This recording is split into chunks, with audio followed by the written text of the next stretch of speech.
mga bata! Ako nga pala si Teacher Janelle. Narito ako upang magbigay ulit ng isang aralin sa inyo. Kamusta kayo? Kamusta ang buong pamilya mo? Sana ay nasa mabuti kayong kalagayan at nananatiling malusog sa loob ng inyong tahanan. Sa araw na ito ay may bago kayong matututunan sa sining ika-5 baitang na makikita sa unang markahan sa unang linggo na may mga layunin na: una, natutukoy ang mga sinaunang bagay o antigo sa paligid na dapat bigyang halaga. Ikalawa, nakaguguhit sa pamamagitan ng cross-hatching o pinag-cross na mga linya o contour shading. Mga bata, lumingon-lingon nga kayo sa loob ng inyong tahanan. May nakikita ba kayong mga lumang kagamitan? Maaari nyo bang ipakita sa akin? Ano-ano ang mga bagay na ito?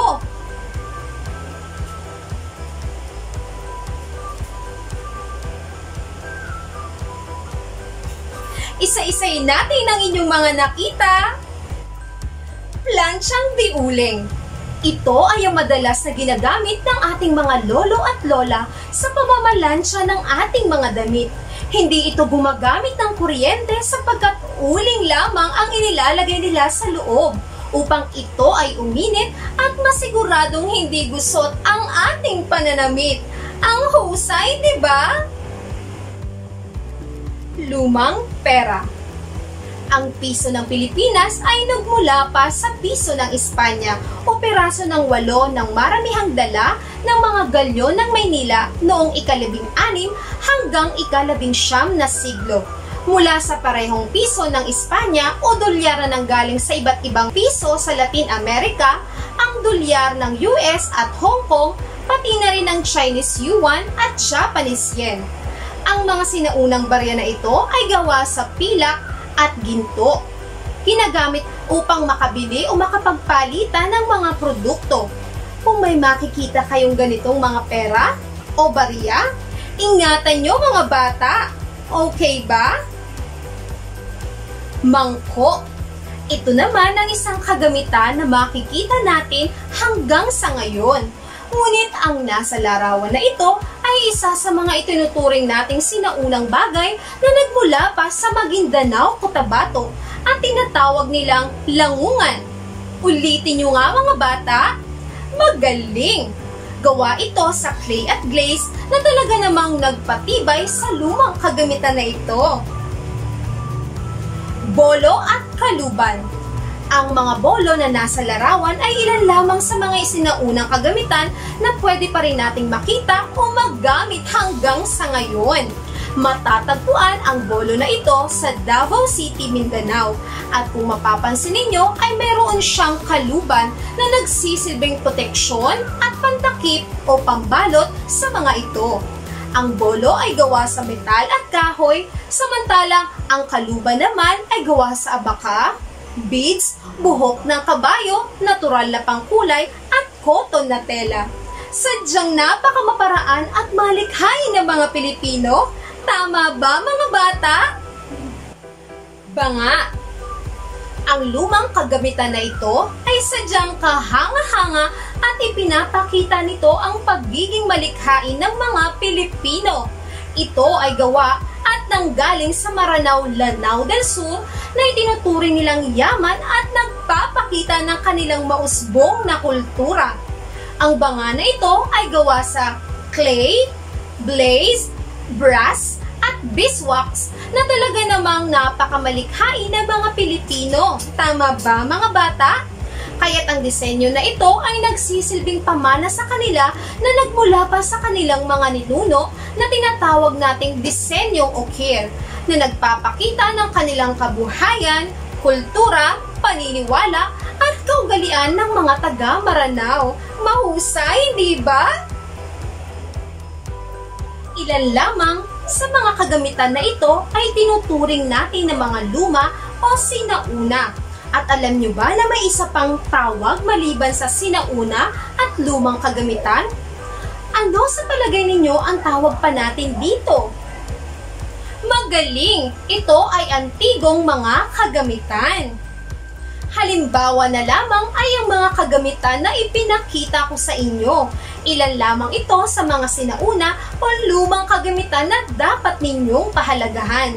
Dahil sa taglay nitong pambihirang katangiang sining, mataas na halaga ng salapi at mga kwento na may kinalaman sa kasaysayan ng pamilya o tao. Maaari ditong kapulutan ng mga aral at kaalaman tungkol sa pamamaraan sa buhay sa nakaraang panahon at mahalagang kaalaman tungkol sa kasaysayan ng isang lugar o bansa. Paano ba natin mapapangalagaan at mapapahalagahan ang mga antigong kagamitan? Tama! Maaari itong ilagay sa museo para mas maraming tao ang makakita at maka-appreciate sa taglay na ganda nito. Mahusay! Ano pa?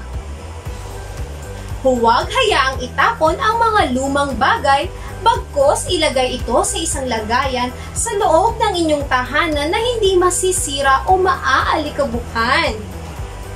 Maaari din itong ipagbalaki sa mga dayuhan dahil sa mga magagandang kwento sa pagkakayari ng mga kagamitan na ito, kahangahangang disenyo at nagpapakita ng mayabong na kultura ng ating bansa. Sa aralin natin ngayon, gagamitin ang mga antigong banga bilang inspirasyon at paksa sa iguguhit ng mga larawan. Simulan natin sa banga ng manunggol. Mga bata, pagmasdan at suriin mabuti ang mga banga at tapayan dahil mamaya ay malalaman ninyo ang unang gawain. Ang paggawa ng banga at tapayan ay may mahalagang bahagi ng kasaysayan at kultura ng Pilipinas. Ano-anong teknik sa pagguhit ang maaaring gamitin upang maipakita ang kakaibang disenyo na ito? Anong mapapansin mo kung hahatiin sa gitna ang isang banga tulad nito?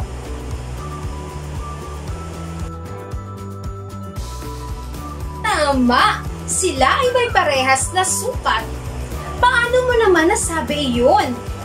Magaling! Ang mga bagay na makikita sa kaliwang bahagi ay katulad din ng mga bagay na makikita sa kanang bahagi nito. Mahusay na obserbasyon mga bata. Palakpakan nyo nga ang inyong mga sarili. Alam mo ba ang tawag sa disenyo na ito? Tinatawag natin itong formal na balanse o symmetrical balance. Ulitin nyo nga mga bata. Magaling! Paano naman kaya kung hahatiin ko sa gitna ang nasa kanang larawan? Tulad nito. Ano ang inyong napapansin? Tama! Ang isang bahagi nito ay di magkatulad sa kabilang bahagi.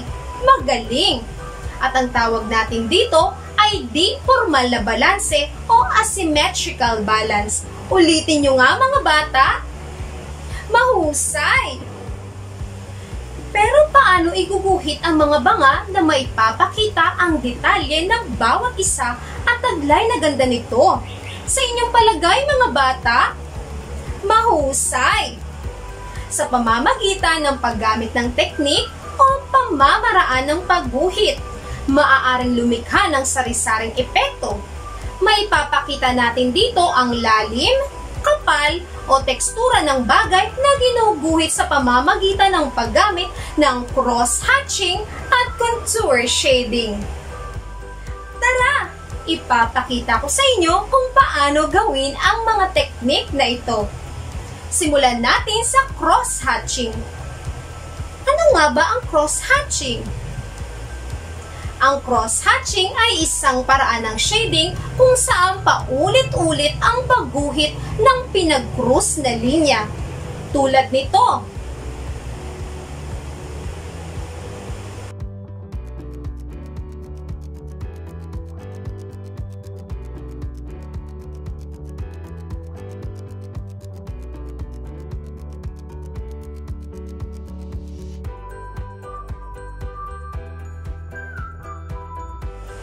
Ang isa pang paraan ng shading ay ang contour shading na nakagagawa sa pamamagitan ng patagilid o pagkiskis ng lapis o iba pang pangguhit sa papel. Ginagamit ito sa gilid ng ginuguhit upang maipakita ang mga hugis nito. Tulad nito.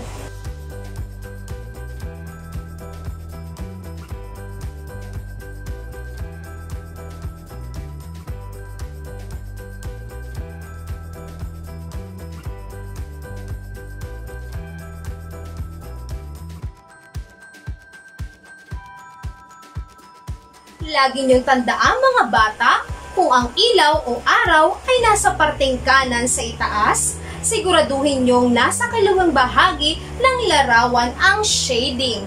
Sundan ang pagsasanay sa isang malinis na papel. Una, gumuhit ng hugis kahon sa kaliwang parte ng inyong papel. Guhitan ito ng cross-hatching ayon sa panuto gamit ang lapis. Pagsamasamahin ang mga linya na ito sa hugis kahon. Pahilis, pakaliwa na linya at pahilis, pakanan na linya. Ikalawa, gumuhit ng hugis bilog sa kanang bahagi ng inyong papel. Iguhit naman sa loob nito ang teknik na contour shading. Gamitin ang pahigang linya at patayong linya. Bibigyan ko lamang kayo ng 1 minuto para matapos ang gawaing pansining na ito.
Natapos niyo ba mga bata?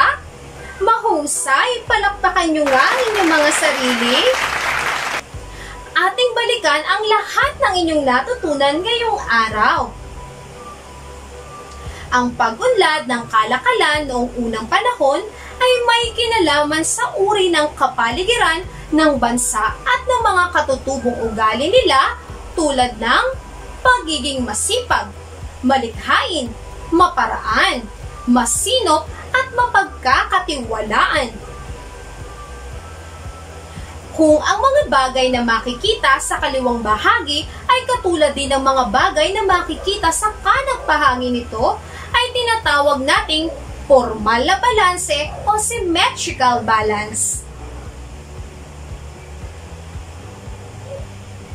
Ang mga bagay naman sa kabilang bahagi nito at di katulad, ngunit parehas ang halaga ng mga ito upang mapanatili ang pagkakapantay ng bagay, at ito ay tinatawag nating di formal na balanse o asymmetrical balance. Ang cross-hatching at contour shading ay mga paraan ng shading upang bigyan ng lalim, kapal, at tekstura ang biswal na paningin at pandama ng larawang iginuhit. Maraming salamat sa pakikinig mga bata. Naway marami kayong natutunan at maraming nasayahan sa mga ginawa ninyong likhang sining. Hanggang sa muling aralin, paalam!